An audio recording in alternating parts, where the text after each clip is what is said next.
नमस्कार, SPT news में आपका स्वागत है। पेश है 28 फरवरी शनिवार दोपहर 3:15 बजे राजस्थान के विभिन्न शहरों की 15 बड़ी खबरें।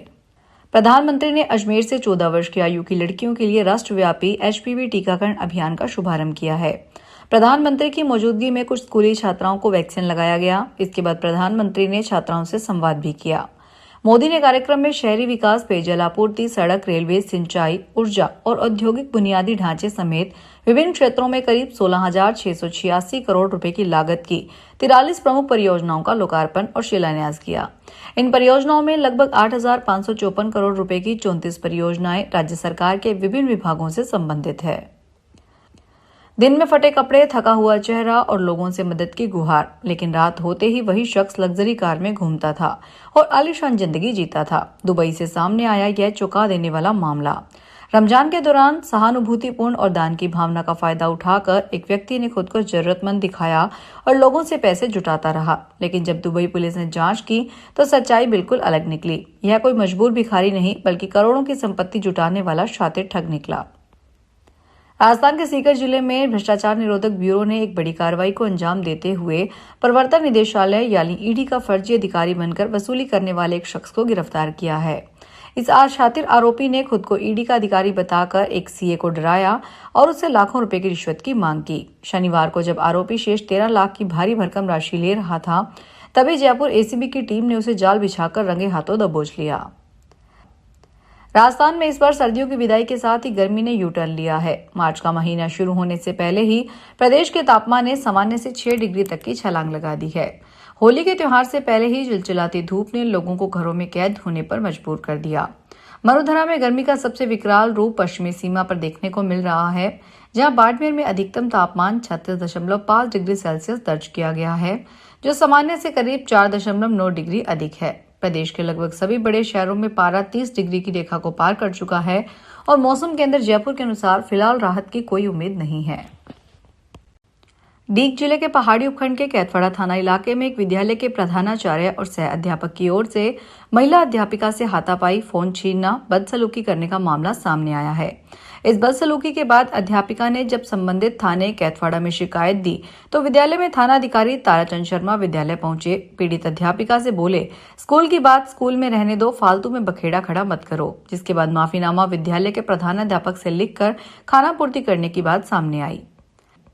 राजस्थान से निकल रहे दिल्ली मुंबई एक्सप्रेसवे में एक बड़े हिस्से को खोदा जा सकता है। हाईकोर्ट के आदेश पर पुलिस प्रशासन 6 साल के बच्चे की बॉडी तलाश रहा है। आरोपियों की निशानदेही पर यहां सर्च किया जा रहा है। इसके लिए स्वीडन से मंगाई गई एक विशेष स्कैनिंग मशीन एक्सप्रेसवे के करीब 15 फीट नीचे कंकाल जैसे कुछ अवशेष भी नजर आए हैं।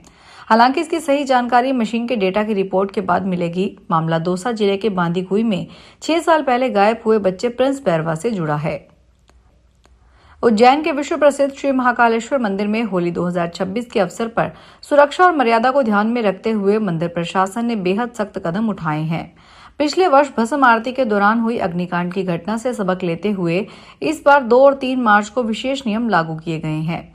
मंदिर प्रबंधन समिति ने स्पष्ट किया है कि श्रद्धालुओं के लिए मंदिर परिसर और महाकाल लोक में बाहरी रंग या गुलाल लाना पूरी तरह वर्जित रहेगा। प्रवेश द्वारों पर सुरक्षाकर्मी कड़ी तलाशी लेंगे ताकि कोई भी ज्वलनशील सामग्री या केमिकल युक्त रंग अंदर न जा सके। दीग शहर के मुख्य और सबसे व्यस्त बाजार क्षेत्र में उस समय अफरा तफरी मच गई जब लक्ष्मण मंदिर के पास 2 आवारा सांडों के बीच जोरदार भिड़ंत हो गई। अचानक हुई इस लड़ाई से बाजार में खरीदारी कर रहे लोग इधर उधर भागने लगे, जबकि दुकानदारों ने आनन फानन में अपनी दुकानों के शटर गिरा दिए। कुछ देर के लिए यातायात भी बाधित हो गया। प्रत्यक्षदर्शियों के अनुसार सांडों की टक्कर इतनी तेज थी कि आसपास खड़े लोगों को चोट लगने का खतरा पैदा हो गया था। मुंबई दिल्ली एक्सप्रेसवे को कोटा से दौसा के बीच शुरू कर दिया गया है। मार्च में दौसा से कोटा के बीच शुरू कर दिया जाएगा। अभी कोटा से सवाई माधोपुर के बीच कुछ किलोमीटर में कार्य चल रहा है। मार्च में यह कार्य पूरा हो जाएगा। अभी कुछ जगह मार्ग एक तरफा है। मार्ग शुरू करने से कोटा से दौसा आने वाले यात्रियों का समय बचने लगा है। एक्सप्रेसवे से कोटा से दौसा के बीच की दूरी करीब 240 किलोमीटर है। इस एक्सप्रेसवे पर वाहन चलाने की अधिकतम अनुमति 120 किलोमीटर प्रति घंटे की है। उदयपुर में इस बार भी होली का त्योहार टूरिज्म इंडस्ट्री के लिए शुभ है। मार्च की शुरुआत में शनिवार रविवार का वीकेंड और फिर सोमवार को होली का संयोग बनने से देशी विदेशी टूरिस्ट का जबरदस्त धूम देखने को मिल रहा है। शहर के साथ साथ हाईवे के होटल्स, विला और रिजोर्ट में बुकिंग की मशक्कत होने लगी है। अब तक शहर के 60 से 70% कमरे बुक हो चुके हैं। उदयपुर में 900 से अधिक होटल और रिजॉर्ट हैं। इसके अलावा 550 से ज्यादा होम स्टे, गेस्ट हाउस और विला हैं।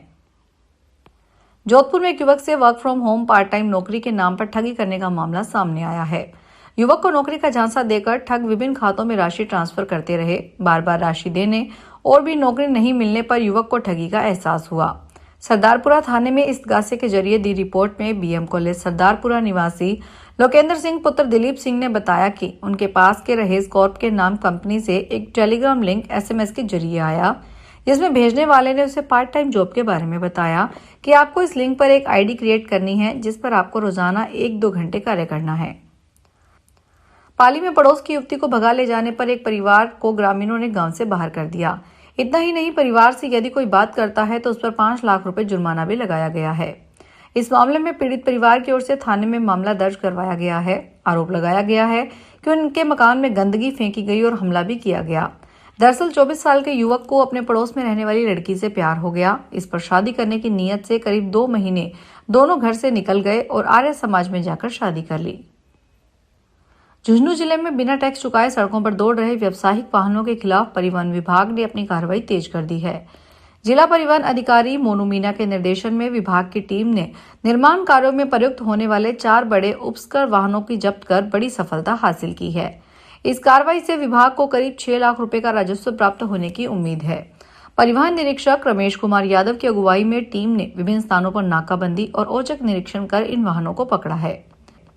कोटपुतली और आसपास के ग्रामीण क्षेत्रों में फरवरी के अंतिम दिनों में सरसों की कटाई जारी है। इसी बीच आसमान में बादल छाने से किसानों की चिंता बढ़ गई है। बारिश होने की आशंका से खेतों में कटी हुई सरसों की फसल को नुकसान पहुंचने का डर है। बादलों के कारण दिन भर धूप छांव का सिलसिला चला और हल्की ठंडक महसूस की गई। क्षेत्र के किसान अपनी कटी हुई सरसों की थ्रेशिंग करवाने में जुटे हैं। कुछ किसान अभी भी फसल काट रहे हैं, जबकि अन्य कटी हुई फसल को सुरक्षित स्थानों पर पहुंचाने का प्रयास कर रहे हैं। जैसलमेर शहर की अंचल वंशी कॉलोनी में एक कोबरा सांप का बच्चा निकलने से इलाके में हड़कंप मच गया। स्थानीय लोगों की सूचना पर स्नैक कैचर साहिल खान मौके पर पहुंचे और करीब 2 फीट लंबे कोबरा के बच्चे को सुरक्षित पकड़कर जंगल में छोड़ दिया। सांप की पहचान इंडियन कोबरा के रूप में हुई है। गनीमत रही कि समय रहते लोगों की नजर उस पर पड़ गई और कोई अनहोनी नहीं हुई। विशेषज्ञों के अनुसार जैसे जैसे तापमान बढ़ रहा है, वैसे ही शीत निद्रा में रहने वाले जीव बाहर निकलने लगे हैं। सुरक्षित ठिकानों की तलाश में सांप रिहायशी इलाकों तक पहुंच रहे हैं। फिलहाल इस बुलेटिन में इतना ही। फिर हाजिर होंगे बड़ी खबरों के साथ। अगर आप भी अपने आसपास की छोटी बड़ी और महत्वपूर्ण खबरों से अपडेट रहना चाहते हैं तो सब्सक्राइब कीजिए हमारे चैनल एसपीटी न्यूज को और प्रेस कीजिए बेल आइकन पर।